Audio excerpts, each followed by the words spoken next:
Charity concert ang Pinoy Sining sa Saudi Arabia nang mabayaran o para mabayaran ang hospital bills ng premature baby na si Baby Eshan na ipinanganak na 6 na buwan lang. Yan ang balitang Middle East, si Zaria Alamada.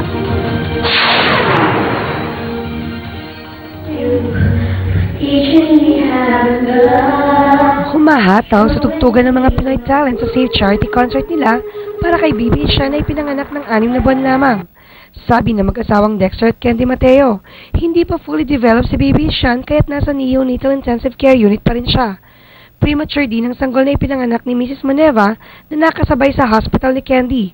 Pero hindi tulad ng mag-asawang Mateo, may medical insurance si Moneva mula sa kumpanya ng kanyang asawa. Dahil dito, problemado ang mag-asawang Mateo nang malaki ang babayaran sa ospital at pagpapagamot kay Baby Eshan. Lumapit ang mag-asawa sa Pinoy Sining para matulungan sila sa panggastos. Sa araw mismo ng concert ay naanyayahan ng Balitang Middle East.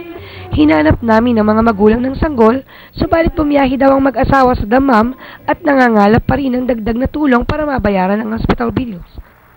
So habang tumatagal po na hindi po nila nababayaran yung kanilang bill, mas tumatagal po nawawalit po sila sa kanilang anak.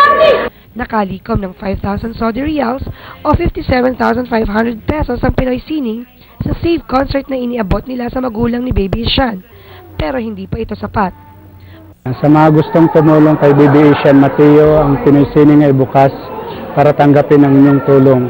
Para sa mga nais magpaabot ng tulong, makipag-ugnayan lamang kay Rodel Menda sa numerong 050-917-0186. Nagbabalita sa Middle East, Zaria Alamada, Riyadh, Saudi Arabia.